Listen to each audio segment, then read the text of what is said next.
Doctor, ഈ പൈൽസിന്റെ രോഗലക്ഷണങ്ങൾ എന്തൊക്കെയാണ്? സാധാരണയായിട്ട് പൈൽസ് പ്രസൻറ്റ് ചെയ്യുന്നത് ബ്ലീഡിംഗ് ആയിട്ടാണ് ഏറ്റവും കോമൺ ആയിട്ട് വരുന്നത്. പിന്നെയുള്ളത് മലദ്വാരത്തിൻ്റെ ഉള്ളിൽ നിന്ന് ദശ പുറത്തേക്ക് തള്ളി വരില്ല. ഈ രണ്ട് കാര്യങ്ങളല്ലാതെ പിന്നെ വരുന്നത് വേദനയ്ക്കായിട്ടാണ്. അതൊരു എമർജൻസി സിറ്റുവേഷനാണ്. കാര്യം പൈൽസ് എന്നുള്ള ദശയ്ക്കകത്തേക്ക് ബ്ലീഡ് ചെയ്ത് എമർജൻസി ആയിട്ടും ആളുകളും ഡോക്ടറെ കാണാനായിട്ട് വരാറുണ്ട്.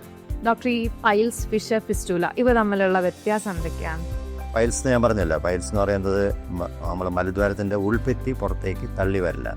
അതിനകത്ത് രക്തക്കുഴലുകളൊക്കെ ഉണ്ട്. അപ്പം ഈ പുറത്തേക്ക് തള്ളി വരുമ്പോൾ രക്തക്കുഴൽ സമ്മർദ്ദം വന്നിട്ട് അത് പൊട്ടി ബ്ലീഡ് ചെയ്തതാണ് സാധാരണ പൈൽസിൻ്റെ ഒരു പ്രശ്നമായിട്ട് വരാറ്. എന്നാൽ ഫിഷറാണെന്ന് പറഞ്ഞാൽ മലദ്വാരത്തിൻ്റെ വക്ക് വെടിച്ച് കീറുന്നതിനാണ്. അതിനുള്ളൊരു പ്രധാന കാരണം മലദ്വാരത്തിൻ്റെ അവിടുത്തെ മസിൽസിൻ്റെ ടോൺ ഹൈ ആയിട്ട് നിൽക്കും. കോമൺ ആയിട്ട് അങ്ങനെ കാണുന്നത് ഈ സ്ട്രെസ്ഫുൾ വർക്ക് ജോലി ചെയ്യുന്ന ആൾക്കാർ, കൂടുതൽ ഈ ഇരിക്കുന്ന IT പ്രൊഫഷണൽസ്, അങ്ങനത്തെ ആൾക്കാർക്കും ഡ്രൈവേഴ്സിനും ഇവർക്കൊക്കെയാണ് സാധാരണ ഫിഷർ കൂടുതലായിട്ട് കാണാറ്.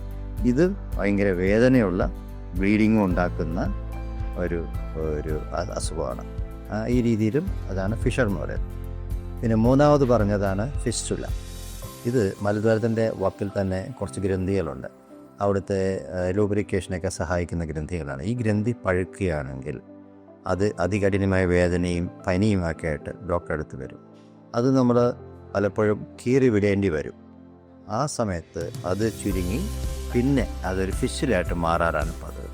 അപ്പോൾ മലദ്വാരത്തിൻ്റെ ഗ്രന്ഥി പഴുത്ത് ഉൾഭാഗത്തൊരു ദ്വാരം കാണും, മലദ്വാരത്തിൻ്റെ സ്കിന്നിലും ഒരു ദ്വാരം കാണും. ഈ കണക്ഷനാണ് ഫിഷില എന്ന് പറയുന്നത്.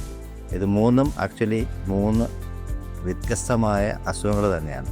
എന്നാൽ ഇതെല്ലാം മലദ്വാരത്തിന് ചുറ്റിപ്പറ്റുള്ള അസുഖമായിട്ട് കണക്കാക്കി പൈൽസ് എന്ന് പലരും പറയുകയും ചെയ്യും. എല്ലാ പൈൽസിനും സർജറിയുടെ ആവശ്യമുണ്ടോ? വേണ്ട. പൈൽസ് സർജറി തീരുമാനിക്കുന്നത് അതിൻ്റെ ഗ്രേഡ് അനുസരിച്ചാണ്. പൈൽസ് 4 സാധാരണ ഗ്രേഡായി തരംതിരിക്കാറുണ്ട്. ഗ്രേഡ് 1, 2 എന്നൊക്കെ പറയുന്ന കുറഞ്ഞ അളവിലുള്ള പൈൽസിനൊക്കെ സാധാരണഗതിയിൽ മെഡിസിൻസ് തന്നെയാണ് ഒരു ട്രീറ്റ്മെൻറ്റ്. മലസോണിക്കുള്ള മരുന്ന്, ഡയറ്റ് മോഡിഫിക്കേഷൻ, പിന്നെ ചില തരം മരുന്നുകൾ, അത് വെയിനെ ചുരുക്കാനുള്ള മരുന്നുകൾ, ഇതൊക്കെ തന്നെ മതിയാവും അങ്ങനെയുള്ള അസുഖങ്ങൾക്ക് ട്രീറ്റ്മെൻറ്റ്. എന്നാൽ ഗ്രേഡ് 3 ഒക്കെ ആകുമ്പോഴേക്കും അതിന് സർജറി അല്ലെങ്കിൽ ലേസർ അല്ലെങ്കിൽ റേഡിയോ ഫ്രീക്വൻസി അബ്ലേഷൻ, പലതരം മൊഡാലിറ്റീസ് അതിനകത്തുണ്ട്. അത് നമ്മൾ നോക്കുന്ന സർജൻ തന്നെയാണ് അത് തീരുമാനിക്കുക ഏത് മൊഡാലിറ്റി ആയിരിക്കും ആ പർട്ടിക്കുലർ പേഷ്യൻറ്റിന് ഏറ്റവും സ്യൂട്ടായിട്ടുള്ളത്. ഇനി ഗ്രേഡ് 4 എന്ന് പറഞ്ഞാൽ ട്രഡീഷണൽ ആയിട്ടുള്ള ഒന്നത് സിവിയർ ഗ്രേഡ് ഹെമറോയിഡാണ് ഗ്രേഡ് 4. എല്ലാ ദശയും പുറത്ത് തന്നെ ഇരിക്കുന്ന ഒരവസ്ഥയാണ്.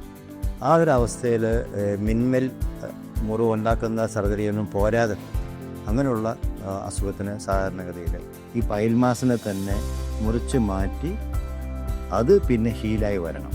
അത് ഇനീഷ്യലി കുറച്ച് ബുദ്ധിമുട്ട് പേഷ്യൻ്റ് ഉണ്ടാക്കുമെങ്കിലും അതിൻ്റെ റിസൾട്ട് വളരെ നല്ലതായിരിക്കും.